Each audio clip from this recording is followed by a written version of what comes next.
In a remote village in ancient China, there lived an elderly farmer named Xing. Though he did not have much, his most prized possession was his beautiful stallion, a magnificent creature renowned far and wide for its strength and speed. One morning, Xing awoke to find the stable empty. His stallion had escaped during the night. "What rotten luck!" the neighbors cried. "Such a misfortune to lose your prize horse." But the farmer simply replied, "Bad luck. Good luck. Who's to say?" A week later, the stallion returned, leading a herd of powerful wild horses from the countryside. "You're blessed with good fortune now," his neighbors exclaimed. The farmer gave no reaction, uttering only, "Good fortune, bad fortune. We'll see." Xing's son tried to tame the wild horses, but was thrown from one and broke his leg. The neighbors shook their heads in pity. "So unfortunate, your son won't be able to help with the farm." The farmer's face remained impassive. Unfortunate, fortunate. It goes in cycles. A few weeks later, the emperor's men arrived in the village, conscripting all able-bodied young men to fight a war hundreds of miles away. The farmer's son was spared due to his injury. "What a fortunate turn of events for you."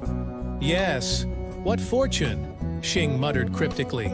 This cycle of apparent misfortunes and fortunes repeated itself for many years. No matter what happened on the farm, whether it seemed disastrous or hugely beneficial at the time, the old farmer would never celebrate or lament. He would simply nod and say, "That's the way it goes." When Xing was on his deathbed, his son finally asked, "Father, why did you never get excited or despondent over all the things that happened to us on the farm? How could you remain so unbothered when we lost our horse, or I broke my leg, or the other boys were sent to war?" With a faint smile, the old farmer replied, "When my prized stallion ran away, it seemed an utter misfortune. But if he hadn't, he would not have led the herd back, and we wouldn't have had those fine horses. When you broke your leg, it seemed a tragedy. But if you hadn't, you would have been sent to that terrible war.